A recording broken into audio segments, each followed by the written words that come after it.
Baik teman-teman, sebelum melakukan penjelasan terkait hakikat ilmu kimia, Ibu di sini mau tanya terlebih dahulu, siapa yang tadi pagi melihat ibunya atau masak telur, atau Anda sendiri yang masak telur?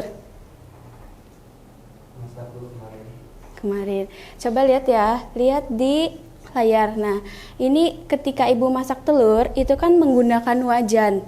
Nah, wajan itu terbuat dari apa sih? Aluminium. Nah, benar ya teman-teman, aluminium itu merupakan dari unsur dari logam. Nah, kemudian apa sih rumus kimia dari wajan yang terbuat dari aluminium itu? Al. Ya, seperti yang kita tahu, aluminium itu adalah Al. Nah, kemudian kita lanjut. Nah, kemudian saya mau tanya kembali nih.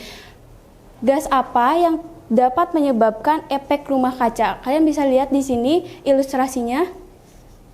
Apa saja sih faktor-faktor yang dapat menyebabkan adanya efek rumah kaca?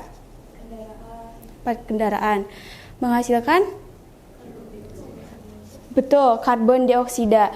Nah, itu tuh salah satu penyebab dari efek rumah kaca. Nah, sekarang kira-kira apa sih rumus kimia dari karbon dioksida itu? CO2, iya betul. Nah, kita tadi aluminium dan karbon dioksida itu merupakan susunan dari materi. Di mana materi ini, ada yang tahu nggak apa itu materi?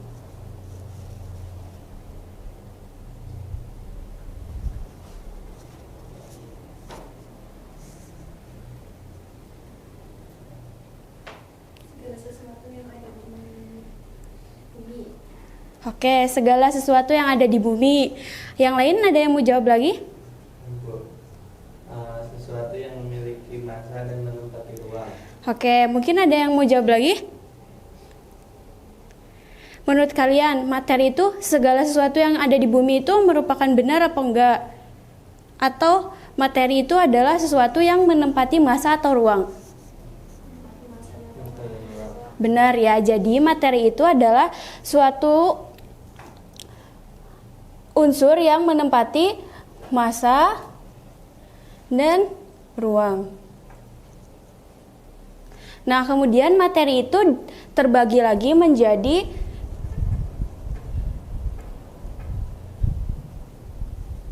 zat murni dan juga ada campuran. Nah, di mana zat murni itu terbagi lagi menjadi dua. Yang pertama itu ada unsur, yang kedua ada senyawa. Nah, unsur itu yang kalian tadi sebutkan tadi, seperti misalnya itu Al. Nah, jadi pengerja dari unsur ini itu adalah yang memiliki satu atom unsur. Jadi atau tunggal, jadi dia hanya satu, hanya seorang gitu. Kemudian kalau senyawa itu tuh lebih dari satu atom unsur. Nah, contohnya itu yang kalian sebutkan tadi, CO2. Nah, ini ada berapa unsur? Ada unsur apa aja? C dan O. Nah, kemudian di campuran itu ada campuran, ada berapa coba, ada yang tahu nggak? Ada dua. Yang pertama itu ada campuran homogen. Yang kedua ada campuran heterogen. Ya, benar ya. Nah, jadi campuran itu ada dua. Yang pertama itu ada campuran homogen dan yang kedua itu campuran heterogen. Nah, kalau campuran homogen itu antara pelarut dan zat pelarut itu terdistribusinya itu merata. Nah, contohnya itu seperti teh. Ketika kita menyeduh teh, itu kan kita menambahkan air dan gula ya. Nah, gulanya larut atau enggak? Nah, itu tuh merupakan campuran homogen. Nah, kebalikannya, kalau heterogen itu ketika zat pelarut sama pelarutnya itu tidak terdistribusi secara merata alias tidak larut di dalam air gitu. Nah, sepertinya itu campuran air dan tanah. Sampai sini mau ada yang ditanyakan terlebih dahulu? Belum ada. Kalau belum kita lanjut.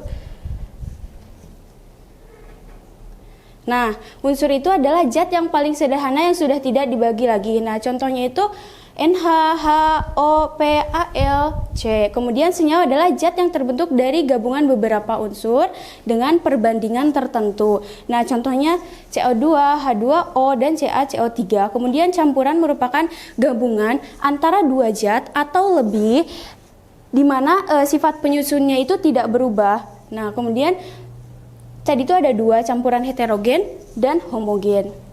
Nah, terkait unsur. Nah, unsur ini tuh merupakan tabel periodik di mana ada banyak unsur. Nah, yang pertama itu ada golongan 1A, di mana ini tuh golongan 1A itu alkali metal. Nah, kalian bisa lihat ya, ini itu adalah unsur-unsur karena ini tuh belum terbentuk, belum atau bergabung dengan atom lain. Nah, biasanya yang kita pakai itu dari 1A sampai 8. Nah, kalian tahu gak yang mana yang merupakan unsur logam atau non-logam?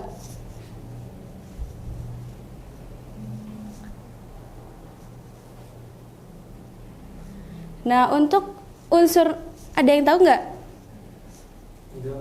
Oh, belum tahu, boleh.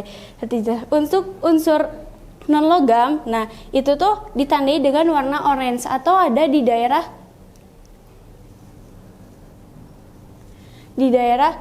ini. Nah, golongan 4A ada karbon, kemudian golongan 5 ada nitrogen, ada fosfat, kemudian di golongan 6A ada oksigen, sulfur, dan selenium. Kemudian ada juga hidrogen di golongan 1A.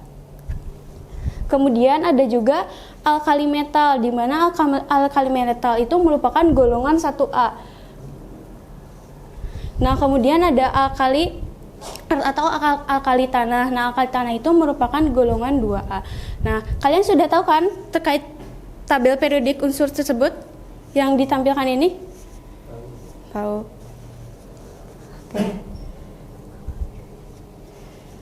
Oke, kita lanjut. Nah, coba kalian perhatikan gambar yang ada di depan ini. Kira-kira ini gambar apa? Besi berkarat. Besi. Yang sebelah kirinya itu besi berkarat. Yang sebelah kanannya tidak berkarat. Nah, kira-kira besi dari tidak berkarat menjadi berkarat itu merupakan perubahan sifat apa? Kimia. Fisika. Ada yang mau jawab lagi? Oke, Deima, kenapa bisa jawab merupakan perubahan sifat kimia?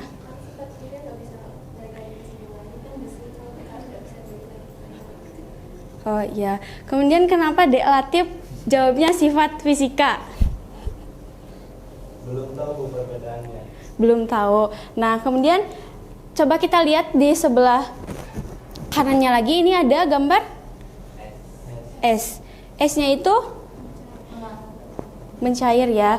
Nah, jadi perbedaan dari sifat fisika dan kimia itu yang pertama itu kalau sifat fisika itu tuh dapat diamati dan diukur tanpa mengubah komposisi zat kimianya. Jadi kalau sifat fisika itu tidak menghasilkan zat baru gitu. Nah, kalau sifat kimia itu tuh berkaitan dengan sesuatu zat yang dapat bereaksi dan membentuk suatu zat baru. Nah, sepertinya yang tadi, kenapa besi berkarat itu merupakan contoh dari perubahan sifat kimia. Karena kan besi itu yang tadinya warnanya abu, itu kan menjadi warnanya kecoklatan. Nah, yang tadinya besi itu bersifatnya apa? Bersifatnya tahan. Nah, kemudian ketika dia berubah warna menjadi kecoklatan, besi itu akan rapuh. Nah, berarti di situ tuh ada perubahan atau membentuk zat baru gitu. Nah, kemudian untuk di sifat fisika sendiri itu tidak ada pembentukan zat baru. Nah, misalnya itu seperti contoh yang tadi ketika es mencair, kan itu hanya membentuk hanya merubah bentuk esnya dari padat ke cair. Nah, kemudian contoh lainnya dari sifat fisika itu bisa jadi ketika kalian jemur baju yang dari basah kemudian dijemur di atas matahari, itu bajunya jadi kering. Itu kan adanya penguapan dari air menjadi gas kan, karena gas matahari. Kemudian atau perubahan sifat kimia yang lainnya itu contohnya itu ketika kita membakar kertas. Nah, kertas itu kan akan menjadi abu, bisa balik lagi menjadi kertas gak? Tidak. Nah, itu tuh merupakan contoh sifat kimia. Nah, gimana Delatif, sudah bisa membedakan belum? Oke, sudah paham ya? Nah, kemudian kita masuk ke struktur materi. Nah, struktur materi itu menjelaskan tentang ikatan yang terjadi antara atom-atom sampai terbentuk suatu molekul unsur, senyawa, ataupun ion. Nah, gimana sih struktur materi? Nah, coba lihat, coba perhatikan gambar di depan ini ya. Nah, struktur materi itu misalnya itu O2, O-nya memiliki 2. Nah, itu tuh kalau ini tuh dinamakan rumus kimia. Kalau struktur materi tuh seperti ini. Nah, teman-teman, jadi ada kayak bentukannya. Kalau ini tuh versi 3D-nya. Nah, kemudian ada juga molekul H2O atau air. Nah, kan ini H2O, otomatis H-nya ada 2 dan O-nya 1. Jadi O jadi sini. Nah, kalau ini dalam bentuk tidak 3D, kalau ini 3D-nya.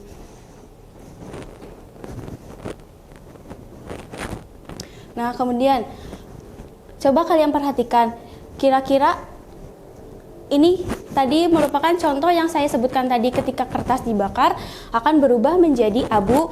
Nah, itu kok merupakan perubahan materi. Nah, di mana perubahan materi juga ada 2, yaitu perubahan fisika. Nah, fisika itu perubahan yang tidak menghasilkan zat baru. Nah, sedangkan perubahan kimia merupakan perubahan yang menghasilkan zat baru. Nah, kemudian contohnya sama ya, seperti kayak sifat. Nah, kemudian di sifat itu ada dua lagi.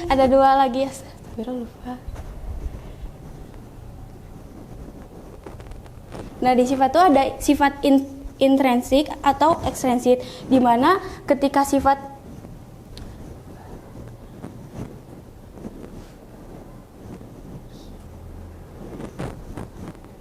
kan tadi ada sifat fisika, kemudian ada sifat kimia.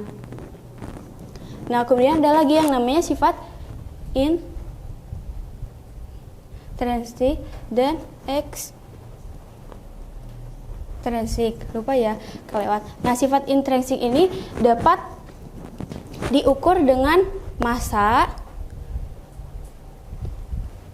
jumlah mol, seperti titik didih atau titik leburnya. Kemudian kalau ekstrinsik itu di luar yang intrinsik, jadi kebalikan dari yang intrinsik. Nah,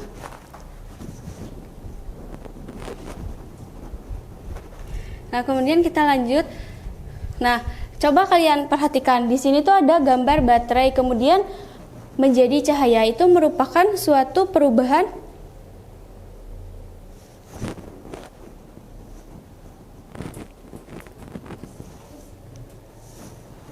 ketika kalian punya baterai itu di sini tuh diubah menjadi energi cahaya. Berarti di sini tuh ada perubahan berenergi. Nah, iya benar. Ada perubahan energi. Nah, karena baterai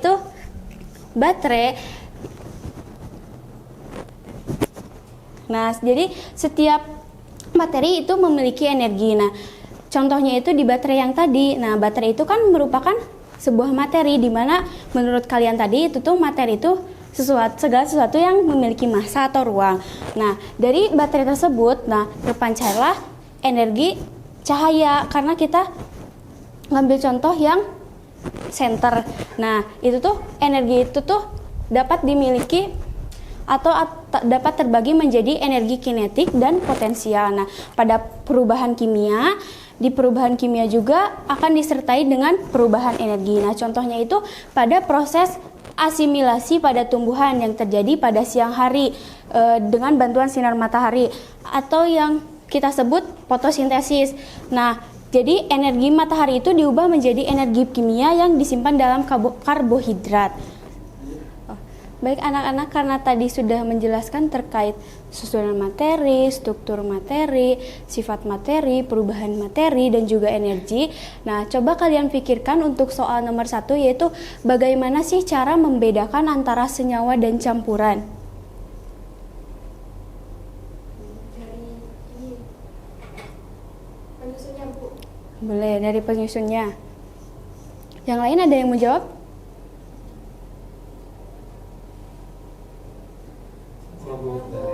Dari penyusunnya. Ya, nanti kita itu bisa lihat dari penyusunnya. Misalnya ketika kita lihat ada H atau H2O. Nah, jadi kita sudah tahu ya kalau unsur itu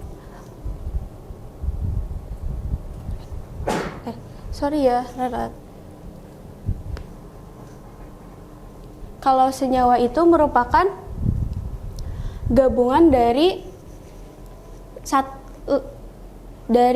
satu atau lebih atom unsur. Nah, kalau campuran itu merupakan zat pelarut, seperti zat pelarutnya itu contohnya itu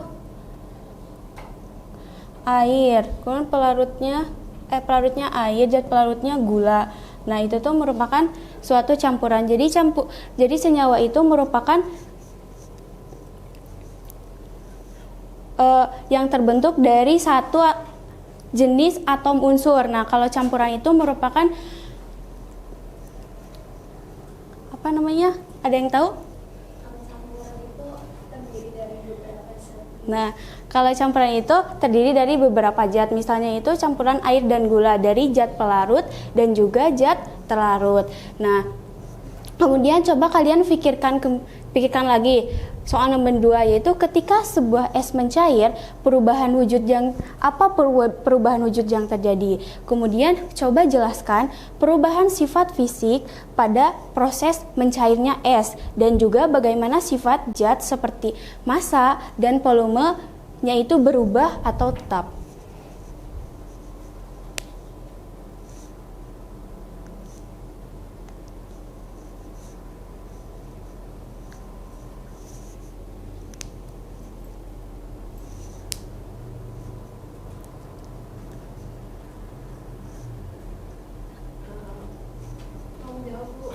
Boleh. Kalau misalkan itu proses mencair ya, sifat zatnya itu kan dari yang air beku ke meleleh ya, Bu. Itu ada perubahan sifat zatnya karena ada pemanasan. Terus massa dan volumenya itu tetap, Bu, karena nggak ada yang terambil. Ya, mungkin. Coba Dewaki, coba ke yang lain. Saya mau dengar jawabannya Dewaki.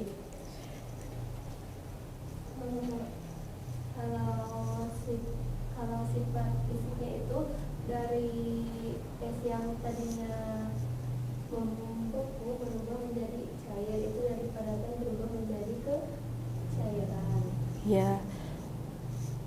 Kalau sifat kayak volumenya itu tetap, dan perubahan volumenya itu tetap. Oke, berarti benar ya yang dijawab oleh Dewaki dan juga Daima, bahwa ketika es mencair itu terjadi perubahan sifat fisika, di mana perubahan sifat fisika itu volume air atau massanya itu akan tetap tidak berubah. Jadi perubahan fisika itu perubahan yang tidak menghasilkan zat baru. Kemudian coba yang nomor 3, kalian pikirkan kembali apa yang kalian ketahui tentang ilmu kimia.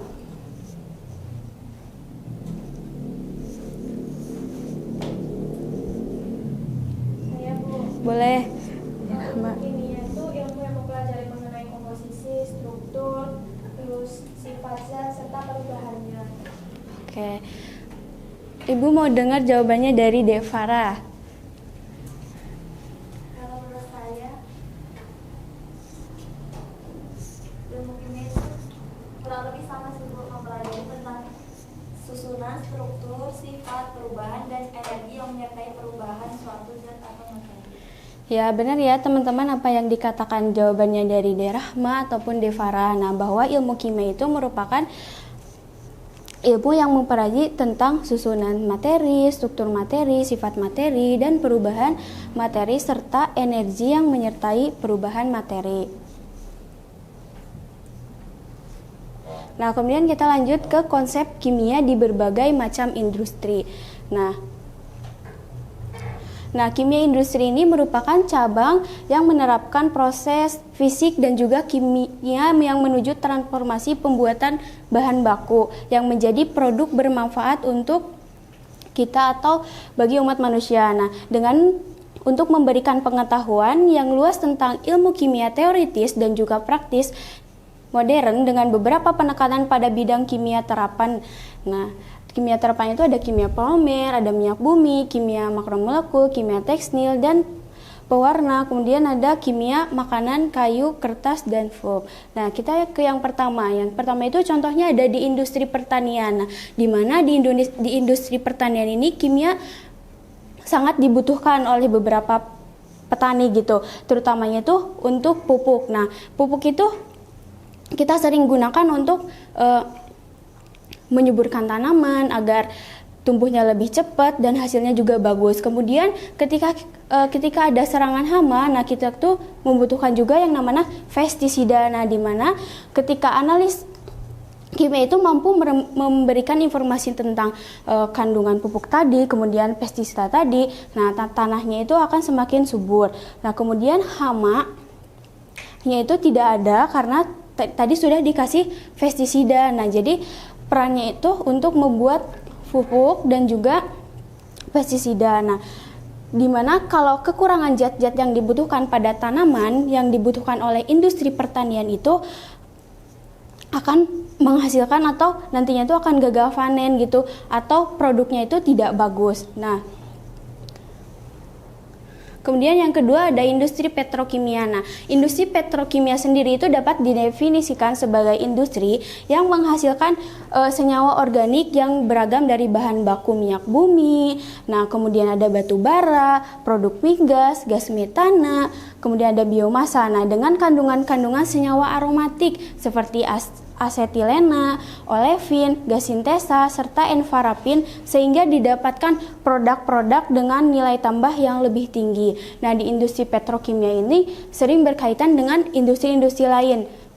Nah, seperti industri kosmetika ketika kita akan membuat pelembab ataupun membuat warna di kosmetik make up, kemudian berhubungan lagi dengan industri pupuk.